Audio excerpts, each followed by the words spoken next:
Welcome to my YouTube channel. Please, if you are new on this channel, kindly hit the subscribe button. And if you're already a subscriber, I want to say a big thank you for subscribing. May our hearts be open to the peace and joy found in God's grace as we embark on this spiritual journey together. Please let us know your thoughts in the comment section and kindly comment with love and respect for one another. The aim of this channel is to help us hear the word of God and be renewed and transformed through the word of God. Disclaimer: this channel does not encourage violence or the use of abusive language on anyone. So kindly filter the words that you use in the comment box. Thank you for doing so. You are still single. Yes.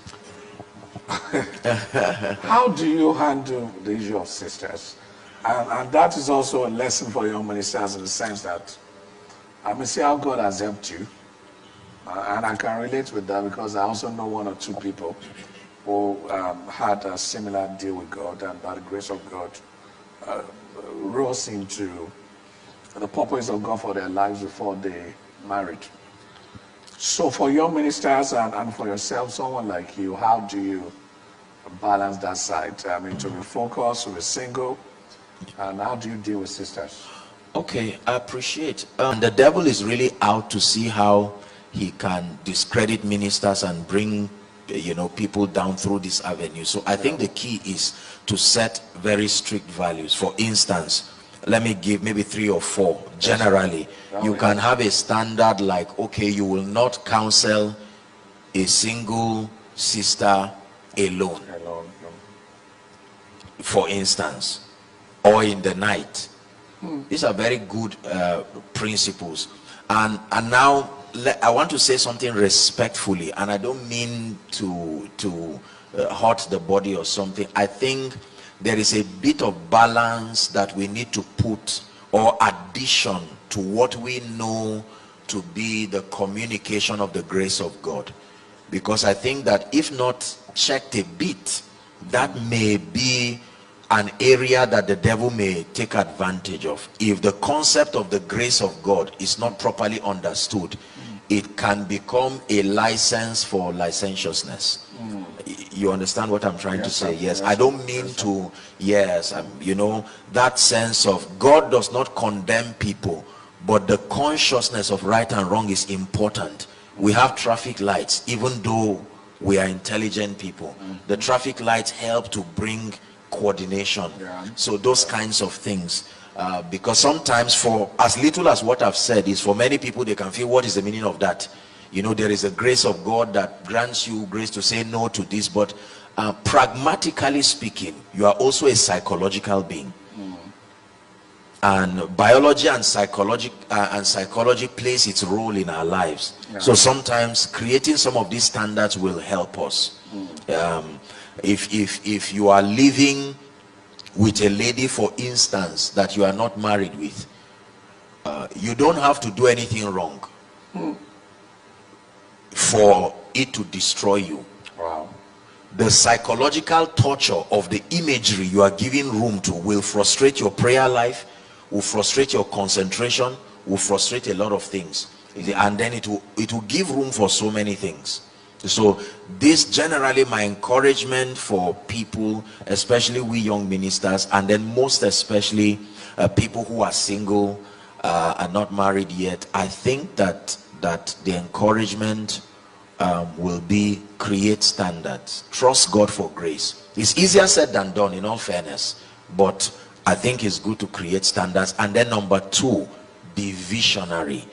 In the Bible, vision helps people to stay on course.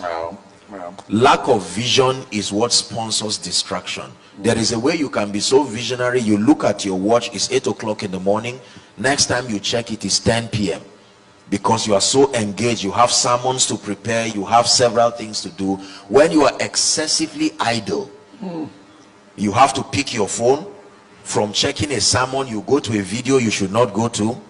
You see that from there, before you know it, until you are in Sodom. So these are some of the things we're talking about.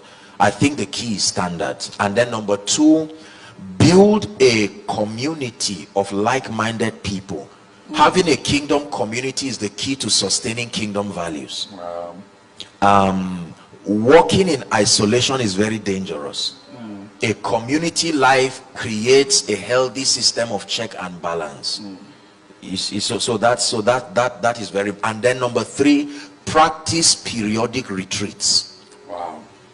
I am shocked, in all honesty, at the fact that people can be busy in ministry for a very long time and not have. I'm not talking of the usual weekly retreat or these just 2 hours where most of it you are sleeping. I mean a serious heartfelt retreat from the depth of your heart, where you stay with God. And when you are with God, don't tell lies. Don't go to God as a man of God. You go to God sincerely. Now, it's easy for you to clap for me as Joshua Selman, and so it's only God that knows the truth about me. So when I go to God, the one who I cannot hide, I say, okay, God, please deal with me. And God can say, okay, be careful. Lust is growing in your heart here. Pride is growing in your heart here.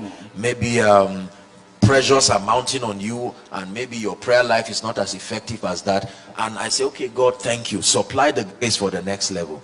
The key to being sustained in ministry is to be truthful to yourself.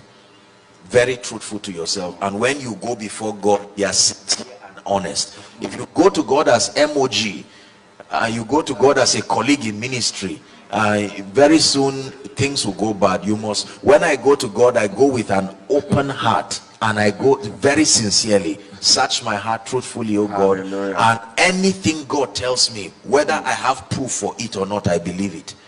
If I go before God now and God says you are an armed robber, I believe him. I will not say, whose money did I steal? I will start rolling on the ground and say, show me mercy before I disappoint myself. Because you know, God does not have future. Everything is, his realm is now. So when God speaks, some of what he's saying will not be in your now, but it's a possibility that is enshrined in you, like a DNA. So you kill it before it destroys you in the future. The key is honesty, that transparency.